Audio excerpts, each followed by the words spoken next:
हम हिंदुस्तान की जनता से सीखे, किसानों से सीखे, मजदूरों से सीखे।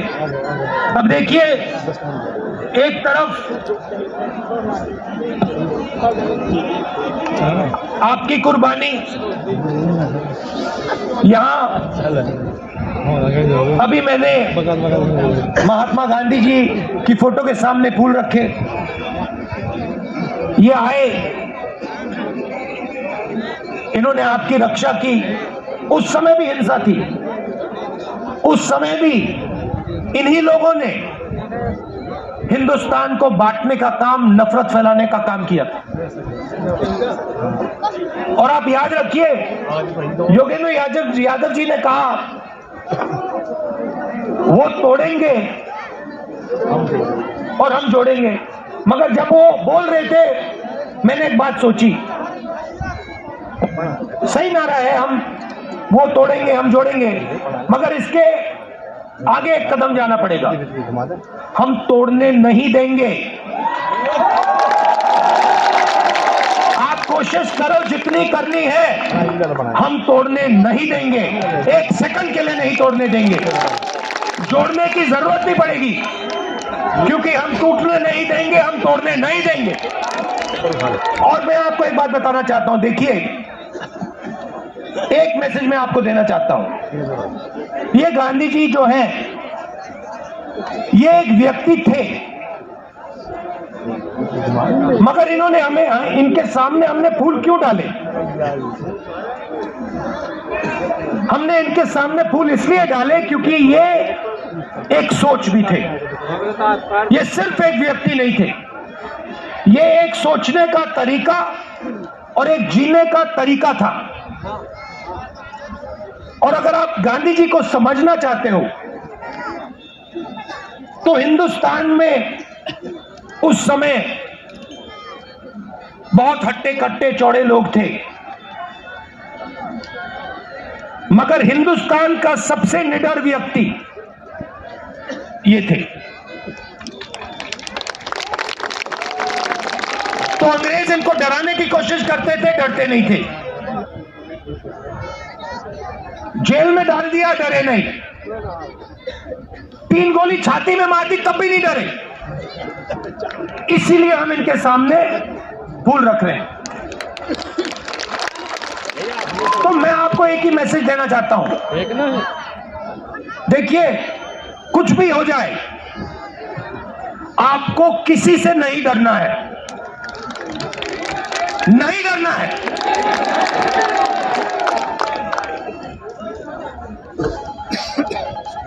अब मैं आपकी सड़कों पे चला हूं, अब देखिए, क्या हुआ या नहीं हुआ उसके बारे में नहीं बोलना चाहता हूं। अलग अलग राय हो सकती है। योगेंद्र यादव जी ने कहा कि जितना होना था नहीं हुआ, हुड्डा जी ने कहा कि काम हुआ। मुझे कोई फर्क नहीं पड़ता, जो बीते हुए समय में हुआ उसमें मुझे कोई इंटरेस्ट नहीं है।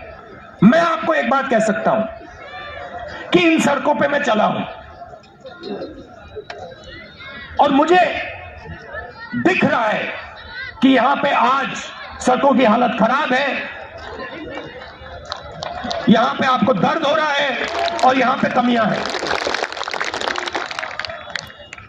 और जब सड़क पे से आदमी चलता है ना, देखिए, इन्हीं सड़क पे आप आओ, मर्सिडीज गाड़ी में आओ, हेलीकॉप्टर से आओ, झटके नहीं पड़ते, घुटनों में दर्द नहीं होता। तो जब व्यक्ति 100-200 किलोमीटर आपकी सड़कों पे चलेगा, जैसे मैं चला हूं, जैसे अब हुड्डा जी चले हैं, जैसे अब योगेंद्र यादव जी चले हैं, बात गहराई से दिमाग में बैठ जाती है। उसके बाद कोई समझाने की जरूरत नहीं होती। तो मैं आपको यह कहना चाहता हूं कि यहां पे 2-3 चीजें बहुत साफ दिख रही हैं। यहां पे आपको शिक्षा के इंस्टीट्यूशंस की जरूरत है, कॉलेजेस की, यूनिवर्सिटीज की जरूरत है। यहां पे आपको अस्पतालों की, मेडिकल कॉलेजेस की जरूरत है, ये सबको दिख रहा है और ये हमें भी दिखा है। तो मैं आपको एक बात कहना चाहता हूं कि हमारी सरकार आएगी तो जो आपका हक है, चाहे वो ये अच्छी सड़कें हो, चाहे ये अस्पताल हो, चाहे आपके लड़कियों के लिए, बच्चों के लिए कॉलेज और यूनिवर्सिटी हो, वो हम आपको करके दे देंगे।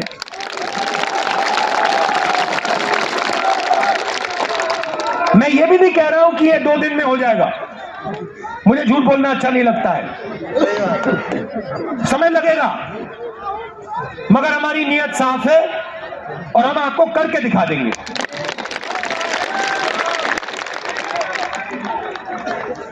पीने के पानी की जरूरत है, यूनिवर्सिटी की, सच्ची सरकार की। अब भैया ये तो आपको मोदी जी से बात करनी पड़ेगी, महंगाई की मोदी जी से बात कीजिए, बेरोजगारी की मोदी जी से बात कीजिए। अच्छा, यात्रा हमने शुरू क्यों की? क्योंकि लोकसभा में हमारी बात नहीं सुनी जा रही थी, जैसे मैंने आपको कहा माइक ऑफ कर देते हैं, और देश में ये डर और नफरत फैलाने की कोशिश कर रहे हैं। नोटबंदी हो, गलत जीएसटी हो, कोविड के समय इन्होंने जो काम किया, ये सब जो कमजोर लोग हैं, गरीब लोग हैं, किसान, मजदूर, छोटे दुकानदार, छोटे व्यापारी, इनको चोट पहुंचाने के लिए करते हैं ये लोग। इनका लक्ष्य 3-4 अरबपतियों की मदद करने का है। मैं आपको एक छोटा सा उदाहरण देता हूं। इन्हीं सड़कों पे मध्य प्रदेश में नहीं, राजस्थान में मुझे किसी ने बताया कि अगर आज हिंदुस्तान में आप मैदा, गुड़, ऐसी चीजें बेचो, तो अगर आप 25 किलो से कम बेचते हो तो आप पर जीएसटी लग जाती है, और अगर आप 25 किलो से ज्यादा बेचते हो तो जीएसटी माफ हो जाती है। अब आप सोचिए, जो छोटा व्यापारी है, जो 25 किलो से कम बेच रहा है, उस पर इन्होंने जीएसटी लगा दी, और जो अरबपति है, जो 25 किलो से ज्यादा हजारों लाखों किलो बेच रहा है, उसकी इन्होंने जीएसटी माफ कर दी। नोटबंदी और जीएसटी ये पॉलिसियां नहीं है, ये हथियार है, ये छोटे व्यापारियों को मारने के हथियार हैं। और ऐसे ही इन्होंने एक और नया हथियार निकाला था, ये जो उनके किसान के खिलाफ 3 काले कानून थे। नोटबंदी और जीएसटी छोटे व्यापारियों को मारने के हथियार थे, और ये इनको जो 3 कानून थे, ये किसानों को मारने के, मजदूरों को मारने के हथियार थे। और हिंदुस्तान के सारे किसान खड़े हो गए, कहते नहीं, हम नहीं मानेंगे। और आपने एक चीज देखी होगी,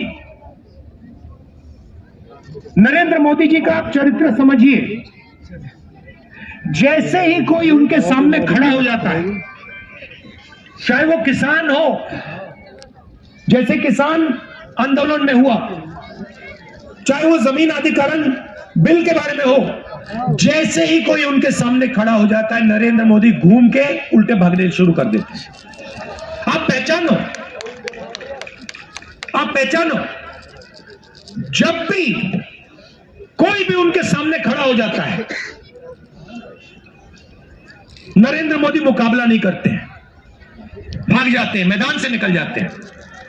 मैंने प्रेस वालों से की बात की, मैंने कहा ये हमारे मित्र नहीं है, ये जूनियर लोग मित्र हैं, मगर जिन्होंने इनकी लगाम पकड़ रखी है वो मित्र नहीं है। आप देखो मेरे कितने प्रेस कॉन्फ्रेंस होते हैं, हर 5-10 दिन मेरा इनके साथ प्रेस कॉन्फ्रेंस होता है, जो भी सवाल इनको पूछने होते हैं पूछ लेते हैं। आपने नरेंद्र मोदी जी का कभी प्रेस कॉन्फ्रेंस देखा है इनके साथ? देख ही नहीं सकते, क्योंकि उन्होंने कभी किया नहीं है, क्योंकि इनके सामने खड़े ही नहीं हो सकते वो। सब पे लगाम बंधी हुई है, मगर उनको ये नहीं मालूम कि यार एक घोड़ा निकल ना जाए, एक घोड़ा लगाम खोल के भाग ना जाए प्रेस कॉन्फ्रेंस में, मुसीबत हो जाएगी। तो आप उनको पहचानिए। और ये सिर्फ नरेंद्र मोदी जी नहीं है, ये आरएसएस के सब लोग ऐसे हैं। ये नफरत फैलाते हैं मगर ये डरते हैं, हिंदुस्तान की जनता से डरते हैं, हिंदुस्तान के गरीब लोगों से डरते हैं, हिंदुस्तान के किसान से, मजदूर से डरते हैं। तो ये आपको मालूम होना चाहिए और इनसे कोई डरने की जरूरत नहीं, ये कुछ नहीं कर सकते आपका। और मैं हिंदुस्तान के हर व्यक्ति से कह रहा हूं, डरने की कोई जरूरत नहीं है। ये देश डरपोकों का देश नहीं है, ये वीरों का देश है, यहां कोई नहीं डरता।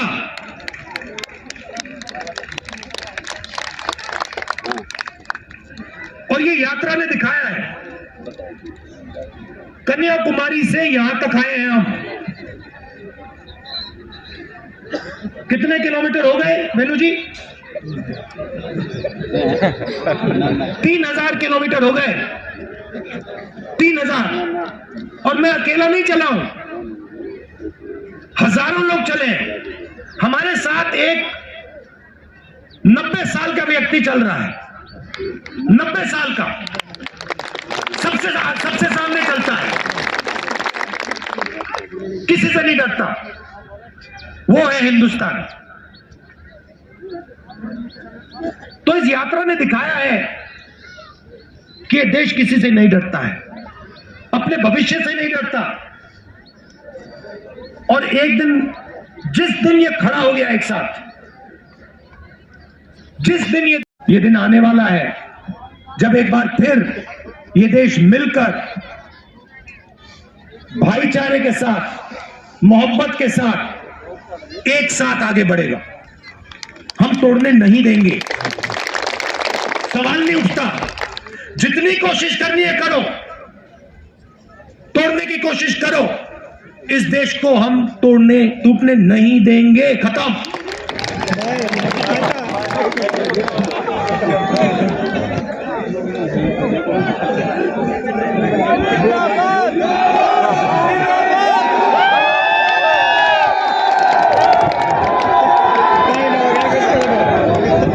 तो ये जो यात्रा है कश्मीर तक जाएगी। अब इन्होंने नया आइडिया निकाला है। मुझे चिट्ठी लिखी कि कोविड आ रहा है, यात्रा बंद करो। कोविड आ रहा है, यात्रा बंद करो। अब भैया